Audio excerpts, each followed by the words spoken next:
Halo teman-teman.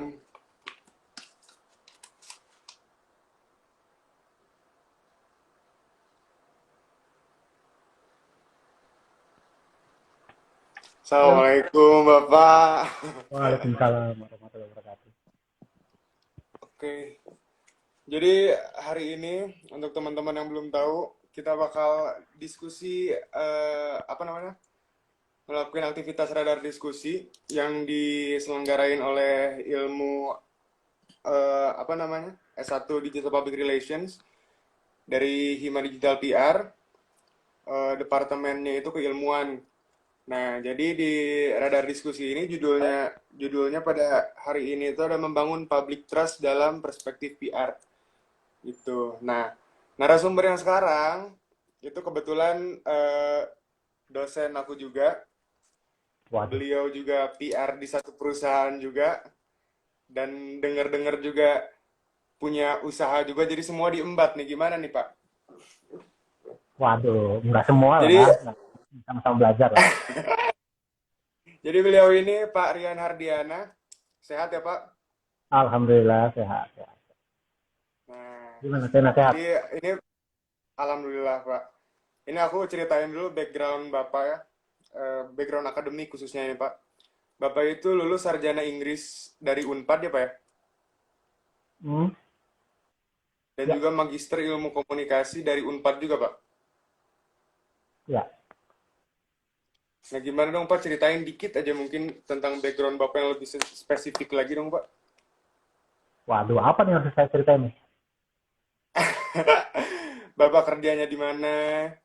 Oke, saya sih kerja di PR-nya di Public Relation of Indonesia. Jadi saya mutasi ke bagian Public Relation itu tahun 2010 akhir kalau nggak salah. Jadi bulan September kalau nggak salah saya mutasi ke bagian PR Pos Indonesia. Oke, Sebelumnya saya bekerja di daerah Sumatera lah. Gitu. Jadi oke. sejak 2010 saya masuk ke PR, jadi sampai sekarang dan saya masih di PR, jadi hampir 11 tahunan lah mungkin lebih. Wow, itu udah lumayan cukup lama nih ya. Oke, Ah, halo. Bapak juga dosen ya di Digital Public Relation? Kenapa? Halo, Pak. Ya kenapa? Kenapa? Bapak juga sebagai dosen ya, Pak, di Public Relations ya, Pak? Telkom Ya University. kebetulan semester kemarin itu tepat dua semester. Semester kedua saya ngajar di Digital PR Public Relations. Oke. Ini Pak, langsung aja mungkin ada yang udah banyak nungguin nih Pak. Ya, Langsung ke pertanyaan intinya ya Pak ini ya. Eh, Menurut Bapak gimana sih Pak public trust atau mungkin Bapak bisa ngejelasin nih bagi teman-teman yang belum tahu tentang public trust, Bapak bisa jelasin apa sih public trust menurut persepsi seorang praktisi PR? oke. Sebelum ke ke public trust ya. Jadi saya pengen jelasin dulu sedikit bagaimana cara ngebangun trust. Karena sebelum kita tahu bagaimana publik bisa percaya kepada seseorang atau kepada sebuah lembaga atau kepada sebuah korporasi, kita harus tahu dulu bagaimana proses membangun trust itu sendiri kan. Nah, Oke, saya pernah membaca atau saya ingat apa namanya pernyataan dari mantan kepala staf kebijakan Gedung Putih, namanya Mona Sutton. Dia ya, pernah menyampaikan bahwa most good relationship are built on mutual trust and respect. Jadi kebanyakan oke, hubungan baik itu dibangun oleh kepercayaan, oleh trust dan penghormatan atau respect satu sama lain. oke, Nah, kenapa saya mengutip pernyataan tersebut? Karena menurut saya itu menjelaskan bagaimana proses membangun hubungan baik antara seseorang atau hubungan baik antara populasi dengan stakeholdernya. Dan itu semua harus berdasar trust dan respect. Gitu. oke. Nah, saya mau nanya nih, bisa nggak sih kita itu menghormati orang yang tidak kita percayai? Atau mungkin sebaliknya, bisa nggak kita mempercayai orang yang tidak kita hormati? Enggak, Nah, susah. itu kebanyakan dari kita menjawab dari kedua pertanyaan tersebut adalah tidak ya kan atau susah lah mungkin ya. Nah, Ya, itulah mengapa trust atau kepercayaan dan respect itu biasanya dibahas bersama karena kedua hal ini memiliki keterkaitan yang sangat erat sekali sih. Ini oke, contohnya nih ketika kita respect kepada apa namanya kepada seseorang, artinya kita melihat dirinya berstatus tinggi di suatu Oke. faktor lah. Ya. Sehingga kita menghargai faktor tersebut. Misalkan ketika saya tahu Sena ilmunya mungkin ilmu di bidang usaha misalkan lebih bagus, jadi saya sangat respect kepada Sena karena memiliki keahlian di satu faktor tertentu. Nah, sedangkan Oke. jika kita trust kepada seseorang, kita yakin bahwa orang itu melakukan sesuatu atau melakukan sesuatu yang memang sepenuhnya untuk kebaikan kita gitu. Walaupun Oke. kadang-kadang kita tidak menyukai hal itu karena Ya. jujur itu kadang-kadang pahit gitu kan. Gitu sih. Nah, dengan demikian, kalau kita kembali menjawab pertanyaan awal yang tadi, bisa nggak kita menghormati atau kita respect sama orang yang tidak kita percayai? Jawabannya mungkin bisa saja iya. Ya. Kenapa? Contohnya nih, saya menghormati pengalaman atasan saya yang sudah sangat senior di perusahaan. Oke. Namun saya tidak percaya atau saya tidak ada trust kepada dia sepenuhnya bahwa ia bisa membimbing karir saya. Tapi saya mempunyai respect atau penghormatan kepada dia. Nah, di sisi lain, bisa nggak kita mempercayai orang yang tidak kita hormati? Jawabannya sudah pasti tidak. Ya. Karena respect adalah awal syarat dari terbentuknya trust. Jadi sebelum adanya trust, itu pasti ada respect dulu, ada penghormatan dulu. Jadi misalnya saya menghormati atasan saya karena dengan kemampuan leadershipnya. Oke. Jadi saya respect kepada dia karena dia mempunyai leadership yang baik misalkan. Atau saya melihat bagaimana dia mendidik timnya dengan baik. Jadi saya pun yakin saya akan ikut berkembang menjadi bagian di timnya dia. Gitu kan. Nah, itu adalah contoh bahwa saya sudah respect terlebih dahulu dengan atasan saya. Ya kan? Karena saya tahu kemampuan dia dalam menjadi leader di sebuah tim. Gitu kan. Berbeda jika saya sudah tidak respect dengan leadershipnya dia. Gitu. Mungkin saya pun tidak akan percaya. Jika saya sudah tidak respect, berarti saya pun tidak akan percaya bahwa dia bisa membimbing saya di dalam timnya tersebut. Gitu. Nah, itu menurut saya adalah dasar agar kita tahu sudut pandang dari trust itu sendiri. Jadi kita tahu cara publik memandang sebuah trust atau bagaimana sebuah trust itu terbentuk baik kepada seseorang ataupun cara pandang sebuah trust seseorang atau publik terhadap sebuah korporasi. Nah, itu saya menurut saya sekilas tentang public trust itu sendiri. Gitu. Oke, jadi harus ada rasa respect dulu ya Pak yang ditimbulin kepada seseorang untuk bisa percaya, untuk bisa Timbulnya trust. kepercayaan. Iya, untuk memberikan kepercayaan itu ya Pak ya. Ya, betul. Oke. Ya, betul. Selanjutnya ruang lingkup humas ini untuk menerapkan public trust tuh gimana sih Pak? Wah, ruang lingkup humas ya. Ini saya berbicara pengalaman aja lah ya. Ya. Ini deh. Jadi saya akan mulai dengan simulasi atau saya akan memberikan studi kasus deh ya, yang sekarang sedang ramai lah di Indonesia kan. Sekarang itu, jadi kita bisa lihat bagaimana public trust itu bekerja. Sekarang nih, wabah COVID-19 ini terjadi di tanah air telah membawa negeri ini menuju gerbang ketidakpastian. Ya nggak sih? Oke. Dari sisi kesehatan, dari segi sosial maupun dari segi ekonomi. Ya. Karena banyak ketidakpastian dari beberapa segi tersebut, yang dibutuhkan masyarakat saat ini adalah statement atau pernyataan dari pemerintah guna mengurangi ketidakpastian tersebut. Okay. Nah, jika langkah itu berhasil, masyarakat akan semakin percaya kepada pemerintah. Sayangnya nih ya, kita semua bisa tahu lah beberapa dari mulai awal-awal pandemi ini muncul. Sayangnya yang terjadi justru pemerintah kerap memberikan pernyataan yang mengandung kontroversi. Ya, betul. Sebut saja perbedaan antar pejabat. Perbedaan statement antar pejabat. Perbedaan statement antara pemerintah pusat dengan pemerintah daerah. Kemudian perbedaan pendapat antara pemerintah daerah A dengan pemerintah daerah B. Ya kan? Ya. Nah, kondisi ini membuat publik bingung. Ya nggak sih? Jadi publik itu bingung siapa yang bisa kita percayai. Ya kan? Jadi kan itu perbedaan pendapat itu membuat public trust-nya turun terhadap pemerintah. Kenapa? Ya. Karenanya apalah virus corona ini menjadi isu yang paling penting dan paling banyak dibicarakan publik. Bahkan menurut survei yang saya baca nih, 5 kali lipat lebih banyak daripada pembicaraan terkait Pilpres 2019. Oke. Nah, saya bicara nih, saya pernah membaca juga hasil analisis media yang dilakukan sama Indikator Indonesia. Jadi dari 2 Maret sampai 26 April 2020, tercatat hampir 2.600 media daring di Indonesia dia hampir memproduksi 1.300.000 lebih berita tentang COVID-19. Nah, data ini menurut saya menunjukkan bahwa berita menjadi menarik jika mengandung kontroversi. Ya. Ya kan? Nah, selain kontroversi, ada dua hal yang mengundang perhatian publik menurut saya, yakni curiosity atau rasa penasaran dan story atau cerita yang dikemas dalam sebuah pemberitaan tersebut. Kenapa curiosity? Karena curiosity atau rasa penasaran publik itu muncul karena COVID berasal dari virus jenis corona baru. Karena virus corona ini kan bermutasi ya. Ya. Kemudian story nih. Kalau story itu bagaimana cara media mengemas cerita atau mengemas pemberitaan dengan sangat aktif.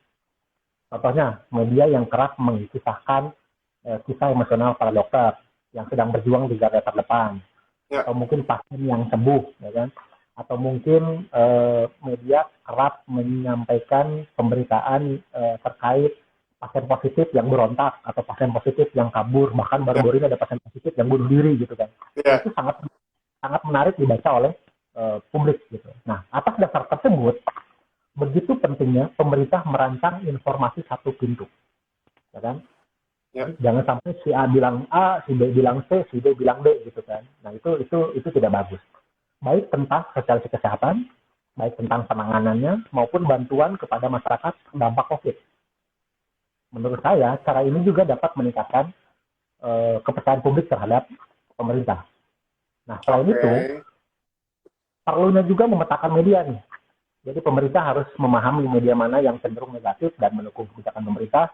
Dan cara ini pun menurut saya sangat efektif untuk mengetahui media-media yang selama ini mendukung kebijakan pemerintah. Kemudian setelah kita memetakan, kita bisa rangkul media-media tersebut guna bersama-sama menyuarakan optimisme melawan pandemi COVID-19. Dengan begitu public trust akan meningkat karena itu akan meminimalisir informasi simpang siur lah di lapangan. Nah, kemudian kalau kita sebagai humas, penting juga melakukan namanya 3-level approach.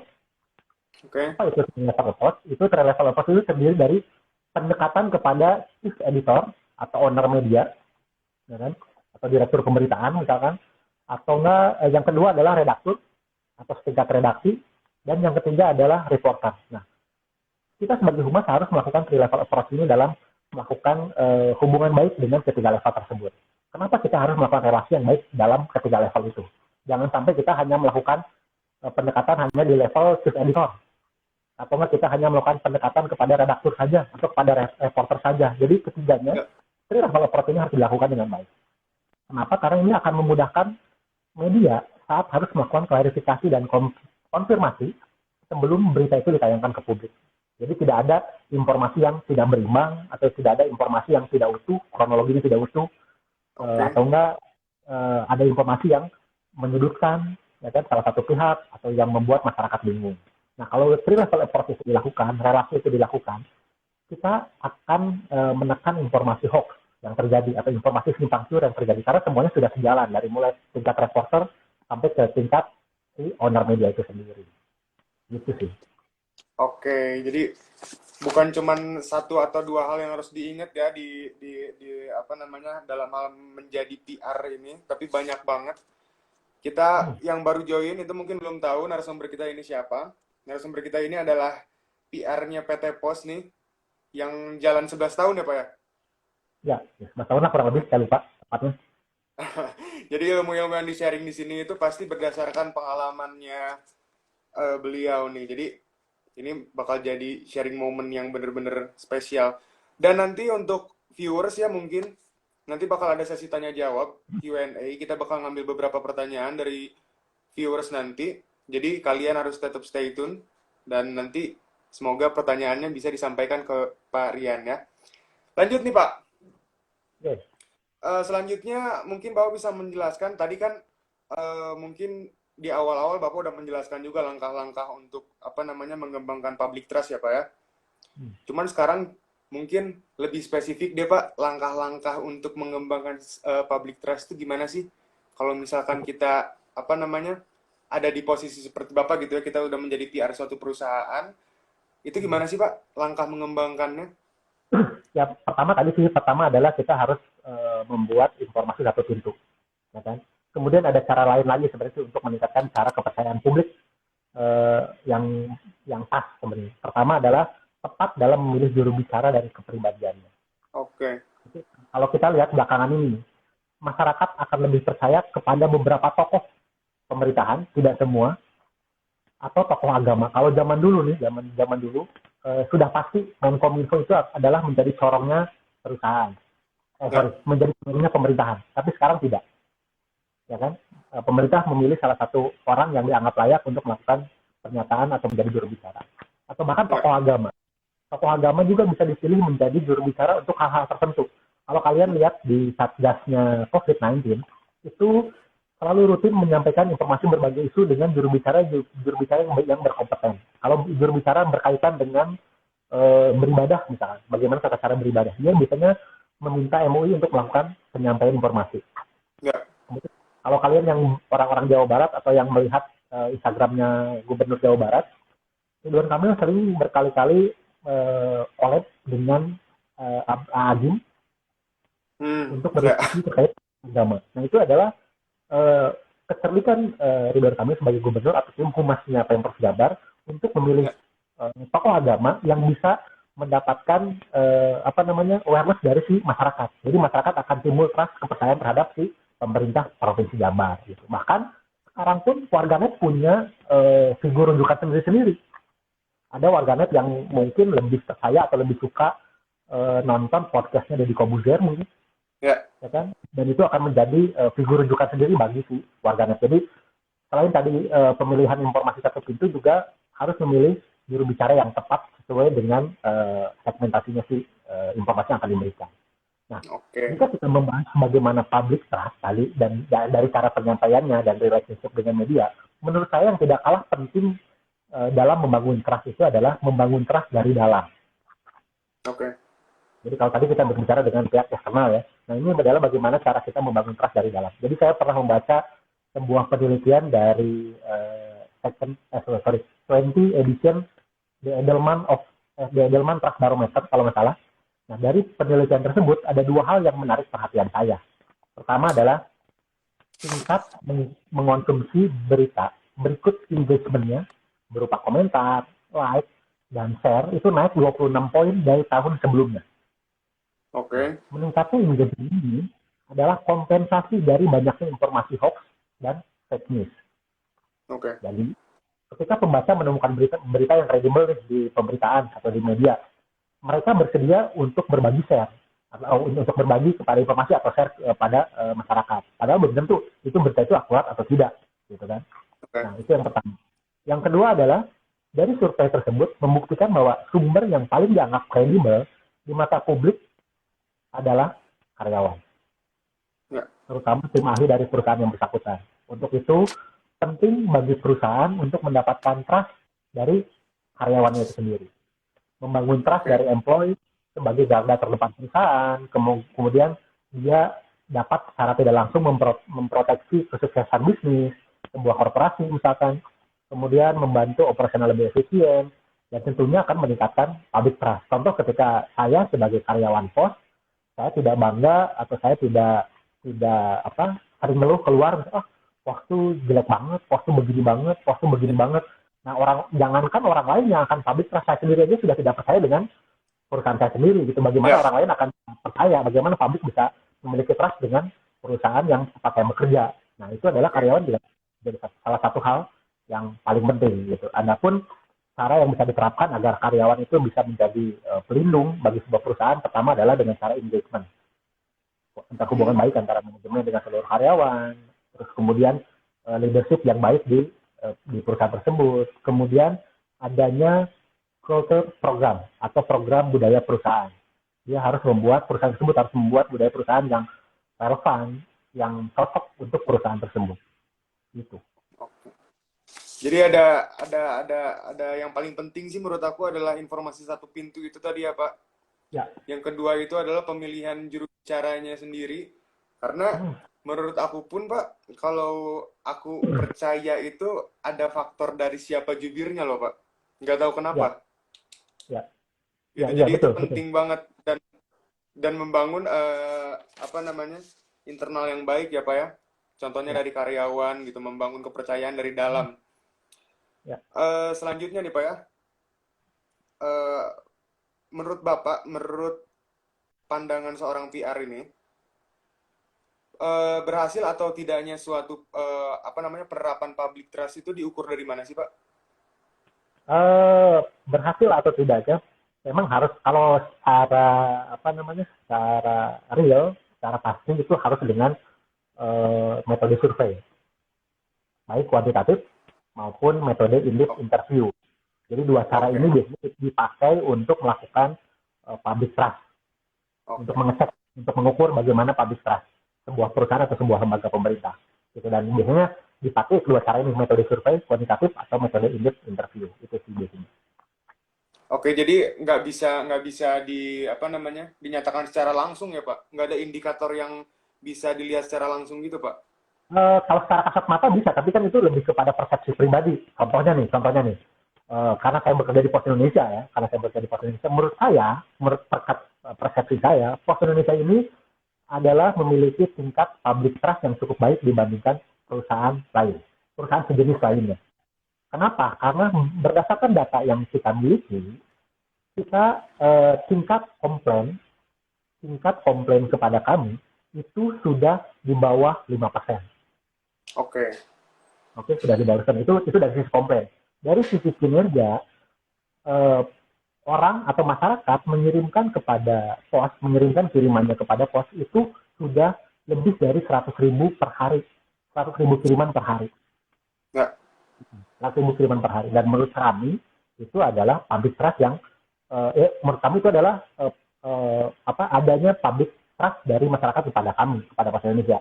Kemudian yang berikutnya adalah pemerintah sekarang menunjuk PT Pos Indonesia untuk melakukan atau mendistribusikan bantuan sosial dari pemerintah kepada seluruh masyarakat. nggak. Gitu. Dan itu berarti adanya trust dari pemerintah kepada Pos Indonesia. Itu berdasarkan Oke, persepsi saya, ya, tanpa mengukur metode survei dan in-depth interview. Nah, itu baru ya. baru dari kacamata dari kasat mata lah.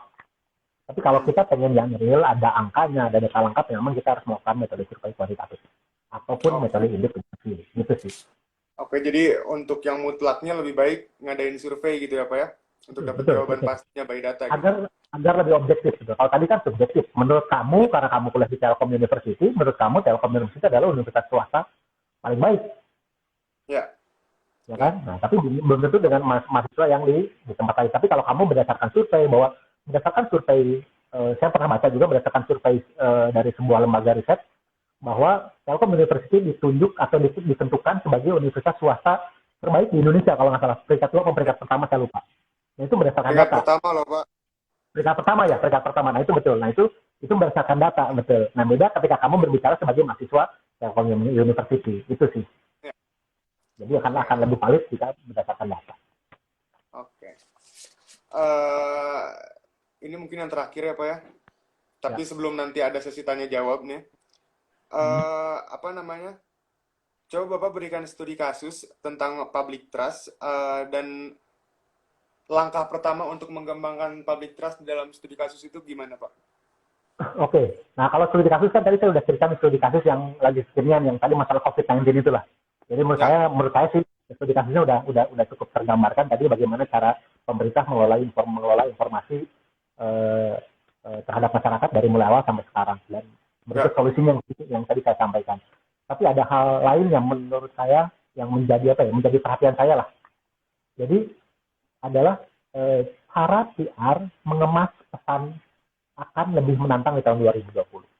Kenapa? Karena saingan kita adalah hoax dan fake news. ya.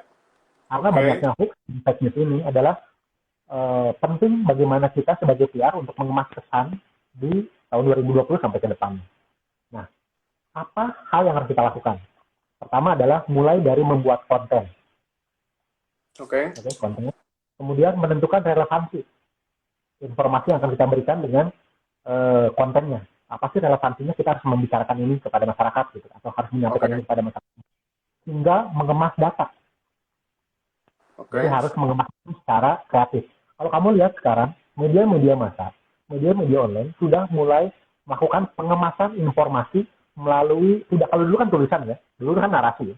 Sekarang Ya, sudah mulai banyak memberikan informasi melalui infografis. Kalau kamu mungkin membaca betul. tirto.id, membaca kumparan. Detik pun ada beberapa kali memberikan informasi pemberitaan melalui infografis. Itu adalah Betul. cara cara terbaru untuk melakukan informasi kepada publik yang publik mudah membacanya, mudah mengemasnya, mudah memahaminya. Nah, Nah, rumusnya untuk melakukan itu adalah 3C atau 3C. 3C ya. Pertama adalah 3C. Pertama adalah content is the king. Content is the key. Kemudian context is the queen. Kemudian creativity is the princess. Oke. Nah, ketiga hal ini itu harus menjadi sebuah hal kesatuan dalam membuat konten yang akan disampaikan kepada masyarakat jika kita sebagai seorang PR. Nah, Ya. sayangnya, apa sih? Bukan sayangnya sih. Kadang-kadang mahasiswa ketika memasuki jurusan PR itu adalah menghindari dengan data, ya nggak sih? Menghindari dengan angka, menghindari dengan Ya. statistik, menghindari dengan hitungan-hitungan. Iya. Malah sudah menjadi kompetensi wajib sebagai seorang PR harus bersahabat dengan angka.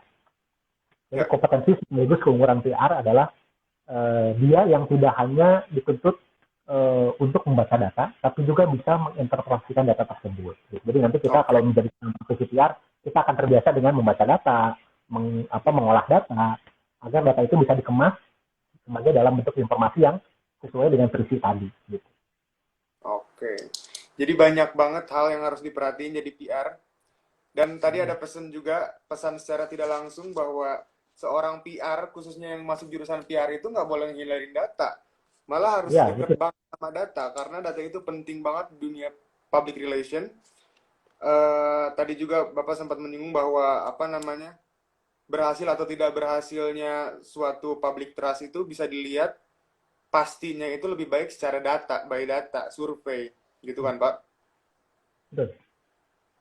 Betul, dan ada tadi 3C juga. Oke, sekarang mungkin kita bakal ngasih kesempatan untuk para viewers kita di Instagram ini untuk memberikan pertanyaan.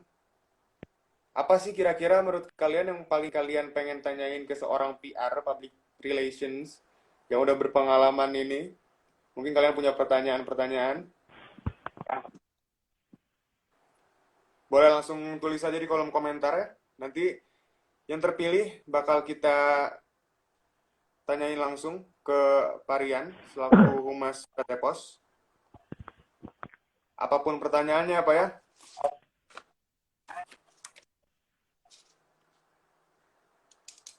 Dan ini sekalian ambil curhat aja nih ya Pak ya. Ya. Aku juga baru merasakan seberapa pentingnya seorang PR saat pandemi sekarang ini. Karena terlihat bahwa pemerintah pun sekarang itu banyak mengeluarkan berita-berita yang kurang bisa dipercaya, Pak. Kurang apa? Kurang bisa dipercaya oleh masyarakatnya. Jadi ketika bisa dilihat sekarang banyak banget komplain dari masyarakat terhadap pemerintah yang menunjukkan bahwa kurangnya public trust yang bisa berkembang di berita-berita yang dikeluarkan oleh oleh pemerintah tersebut gitu Pak. Sorry tadi keputus sepertinya. Headset saya bermasalah, bisa diulangi lagi nggak pertanyaannya? Oke. Jadi aku ini curhat nih ke Bapak nih. Bahwa di masa pandemi ini aku baru sadar banget betapa pentingnya seorang PR. Karena jangankan untuk PR perusahaan, pemerintah pun di masa pandemi seperti ini ada aja yang nggak percaya, dan mungkin itu banyak yang nggak percaya sampai mengeluarkan satu pro kontra, sampai regulasi dari pemerintah tidak dilakukan oleh masyarakat. Itu kan salah satu petanda bahwa public trust-nya kurang berkembang. Nah ini ada pertanyaan Pak, langsung aja bacain kali ya Pak ya. Ada boleh. Akbar and Rizky 1. Pak, gimana caranya melakukan public trust di dalam perusahaan? Apakah dengan cara sendiri atau ada budaya perusahaan tersendiri? Kalau sebuah perusahaan identik ya tadi. Ya, kalau sebuah perusahaan sih biasanya pasti ada guidance sih. Kalau kita masuk kepada perusahaan yang sudah settle, biasanya ada guidance, entah dalam bentuk aturan tersendiri terkait panduan komunikasi perusahaan ataupun budaya perusahaan. Kalaupun kita masuk ke dalam perusahaan yang ternyata belum ada panduan komunikasi perusahaannya, belum ada budaya perusahaannya, ya kita mau tidak mau harus mengusulkan itu kepada manajemen. agar semuanya bisa tersinkronisasi. Jadi siapa yang harus berbicara, si A berbicara apa, si B berbicara apa, bagaimana ruang lingkupnya, apa yang harus disampaikan oleh seorang manajer humas, apa yang harus disampaikan oleh atasannya oleh humas atau corporate secretary atau direktur, misalnya itu semua harus ada harus ada regulasinya. Oke, jadi itu apa namanya sedikit kombinasi nih apa dari cara sendiri dan budaya dari perusahaan digabungin untuk mengembangkan satu public trust ya Pak? Iya, betul. Oke, mungkin itu terjawab ya untuk Akbar and Rizky 1. Yang kedua ada pertanyaan dari M_Farid 2001. Permisi izin bertanya, kalau tadi misalkan kita harus melakukan survei, biasanya metode survei yang paling efisien itu seperti apa ya? Tadi udah sebut ya. Ada 2 metode. Biasanya, nggak tahu sih, kalau saya lebih suka metode survei atau kuantitatif. Karena kita bisa mengolah data. Datanya bisa jelas hitung-hitungannya. Kalau walaupun ada beberapa orang yang memilih untuk metodenya wawancara melalui wawancara indip sih. Ya, itu mah pilihan. Kalau menurut saya pribadi, pengalaman saya ya metode survei yang paling pas. Oke, karena itu angka ya Pak ya, pasti Ya. itu. Ya, betul. Bukan persepsi. Ya. Selanjutnya ada Akshal Akbar. Untuk Bapak mungkin belum tahu bahwa Akshal Akbar ini wakil ketua himpunan loh Pak. Wow, oke.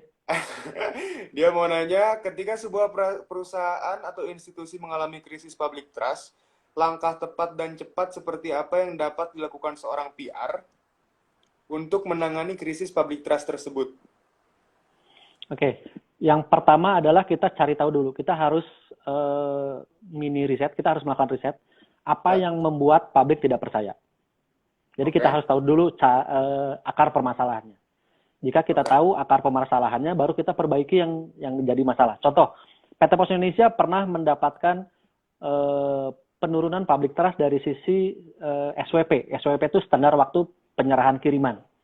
Jadi sering terjadi kiriman telat misalkan ya.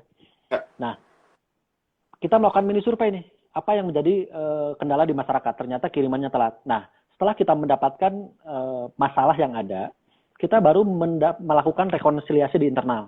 Kita melakukan rekonsiliasi di internal, kita menyampaikan kepada bagian operasional untuk segera memperbaiki kualitas SWP ini. Setelah ada perbaikan SWP, setelah ada perbaikan dari waktu penyerahan kepada masyarakat, itu yang menjadi, kan datanya ada nih nanti kan, datanya bahwa kita sudah 90% pengiriman kita sudah tepat nih. Nah, data itu nanti akan kita kemas dalam bentuk advertorial atau pemberitaan kepada masyarakat bahwa Pos Indonesia sudah menyampaikan kirimannya 90% hampir tepat atau 99% tepat waktu gitu kan. Itu pertama bisa disampaikan oleh tim humas atau enggak kita bisa menyampaikan lewat influencer. Atau pihak ketiga yang kira-kira pas. Dulu waktu itu Pos Indonesia menggunakan Pak Renal Kasali sebagai sebagai juru bicara tambahannya. Jadi yang pertama itu cari tahu dulu, ini untuk Akshal Akbar ya. Cari tahu dulu tuh apa sebenarnya masalah gitu yang membuat publik tidak percaya. Sampai publik nggak percaya tuh. Dan ketika udah dapat masalahnya, rekonsiliasi ke internal ya Pak ya? Ya, betul. Nah, di situ dilakukan perbaikan sampai akhirnya kalau udah bisa diperbaiki, nanti kita announce atau kita publish menggunakan Humas PT Pos itu sendiri apa ya? Ya, betul. Atau influencer. Ya, atau pihak ketiga. Pihak ketiga kira-kira dianggap pas. Iya, untuk Akshal Akbar mungkin terjawab. Selanjutnya ada Casey Adela, maaf ya kalau namanya salah nyebut. Sorry Pak Rian. Saya Casey izin bertanya, apakah public trust menjadi pertimbangan penting perusahaan dalam mengambil kebijakan atau membangun budaya perusahaan? Kalau untuk mengambil keputusan penting sih mungkin enggak ya. Cuman untuk apa ya? Karena kan biasanya budaya perusahaan itu dibuat dulu, baru kita bisa mengukur public trust. Kecuali jika memang perusahaan itu tidak memiliki budaya perusahaan. Walaupun sih mungkin jarang sekali lah ada perusahaan yang tidak memiliki budaya perusahaan menurut saya. Nah, jadi public trust ini biasanya untuk mengukur bagaimana tingkat si masyarakat itu bisa percaya, ya kan? Kemudian kita Ya. bisa melakukan, kalau perusahaannya bisnis kita bisa memetakan berapa banyak orang yang menggunakan jasa kita. Jika mungkin Ya. masyarakat percaya Pos Indonesia, jika tadi saya bilang 100.000 kiriman dikirim melalui Pos Indonesia dari masyarakat. Berarti kan kita bisa mengukur, berarti hampir 100.000. Kalaupun satu orang satu barang, berarti kan ada 100.000 orang yang mengirimkan kirimannya melalui Pos Indonesia dalam Yang udah seluruh percaya. Indonesia. Yang udah percaya gitu. Nah, seperti itu yang menjadi. Jadi kalau perusahaan bisnis itu bisa dihubungkan dengan bisnis. Nanti mungkin akan dipecah lagi ke dalam segmentasi ekonomi, ke dalam segmentasi daerahnya gitu. Nah, kalau pemerintah mungkin akan melihat dari sisi berapa banyak masyarakat yang percaya terhadap pemerintah. Yaitu dari sisi politik lah. Oke. Jadi penting banget ya, Pak ya. Ya. Untuk Esi mungkin terjawab ya jawaban dari Parian. Selanjutnya, Bapak jangan bosan-bosan untuk ditanya ya, karena Enggak, dengan senang hati, selama Gak saya ada bisa. urusan. Ada Ashra Kalabi. Punten Pak, izin bertanya, cara meningkatkan public trust internal itu seperti apa ya Pak? Cara meningkatkan public trust internal ya? Internal. Nah, internal itu pertama tadi saya bilang kita harus membangun engagement. Ya kan, harus membangun engagement antara manajemen dengan si seluruh karyawan. Bentukannya bisa macam-macam lah, bisa ada bisa lewat media internal gathering atau employee gathering gitu kan, atau ada lomba-lomba untuk internal. Pokoknya harus ada engagement antara si manajemen perusahaan dengan si karyawan. Kedua tadi masalah bagaimana kita bisa membangun si rasa kebanggaan sendiri dari si internal perusahaan. Jadi saya pernah melihat bagaimana cara Jonan dulu, mantan dirut kereta api di kereta api, mantan dirutnya, dia bagaimana cara membangun kereta api supaya karyawannya bisa adanya kepercayaan diri. Itu dengan cara meningkatkan benefit. Kalau nggak salah benefitnya hampir 200% lebih lah.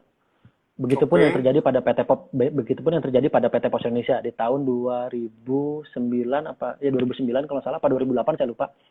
Itu pun sama, ketika ada dirut baru, bagaimana dia melihat, dia memetakan bahwa ternyata karyawan internal tidak memiliki kepercayaan diri atau tidak ada rasa kepercayaan terhadap sebuah perusahaan.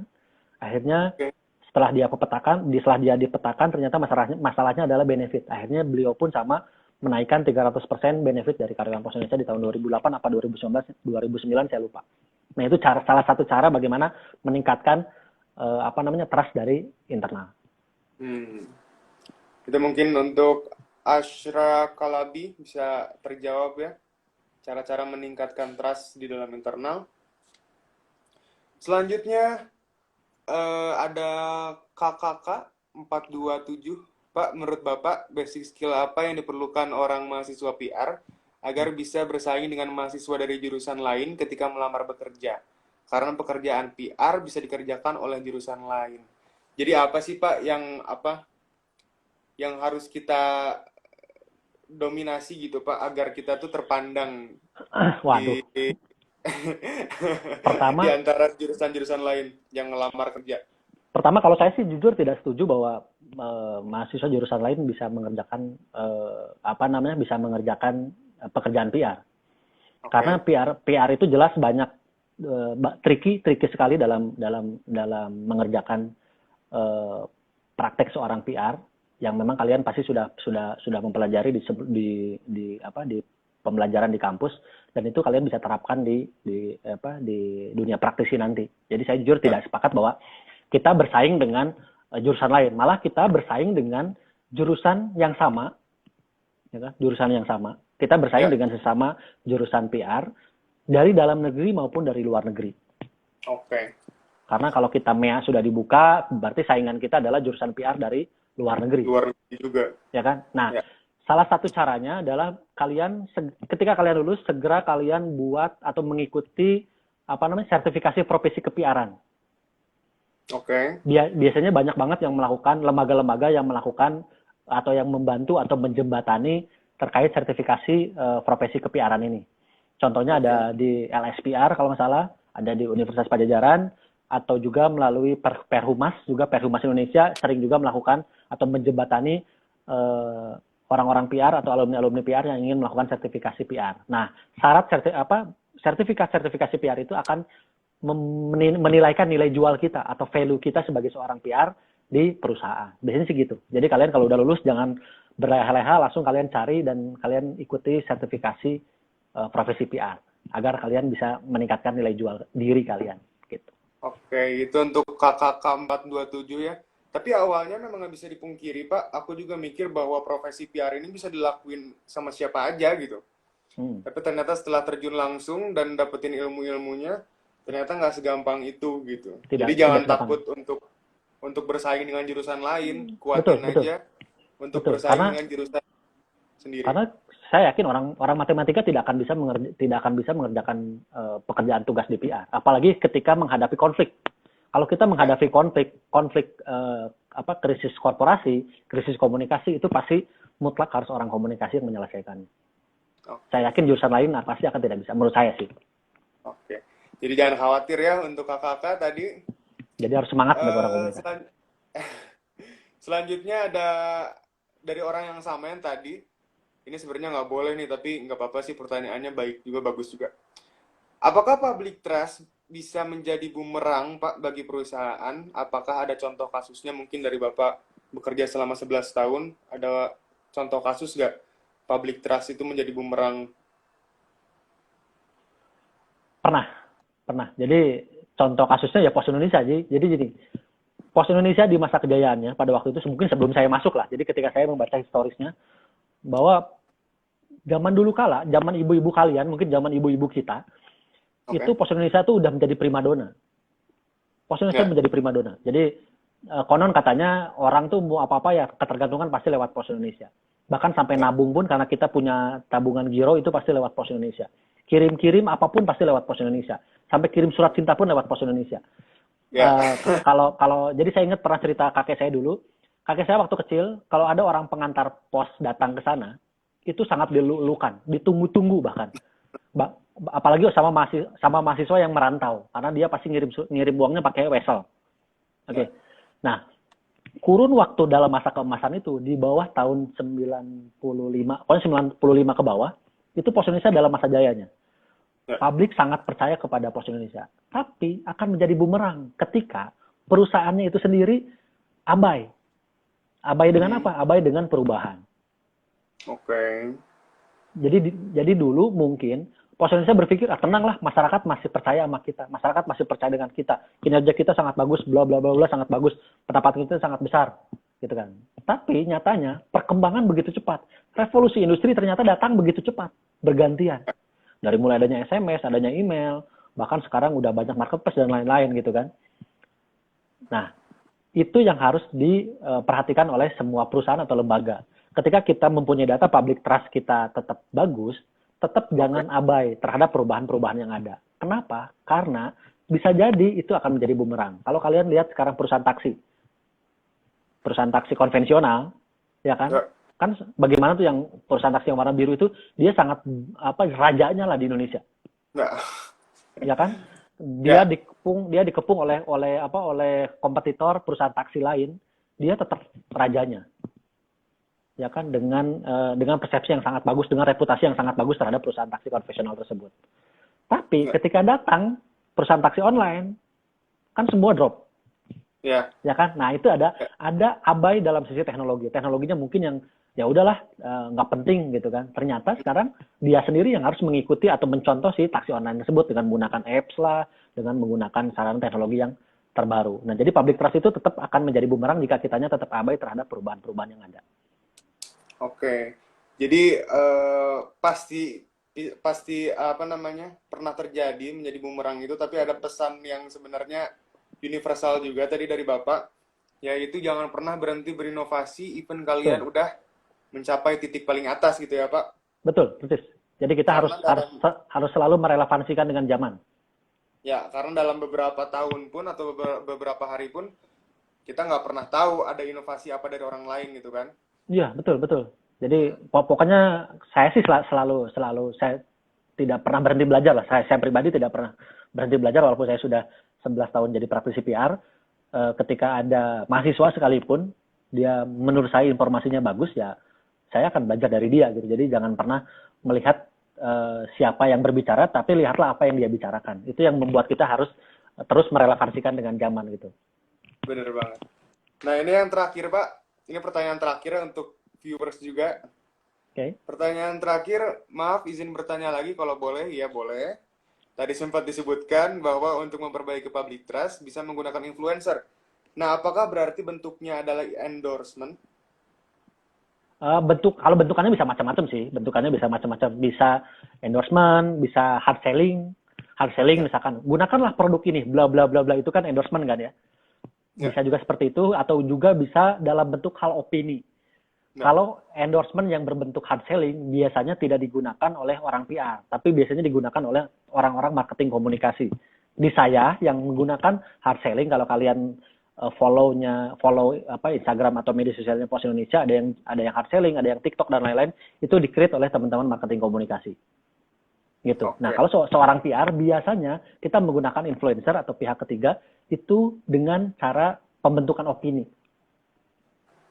Okay. Gitu. Jadi nanti influencer itu dia akan membeberkan opini dia, data yang dia miliki tentang Pos Indonesia kepada masyarakat, kepada followernya gitu. Sehingga masyarakat bisa teralihkan, bisa percaya, oh ternyata benar Pos Indonesia tuh begini-begini, kata siapa? Kata dia gitu. Atas data-data yang sudah diberikan oleh influencer. Itu sih.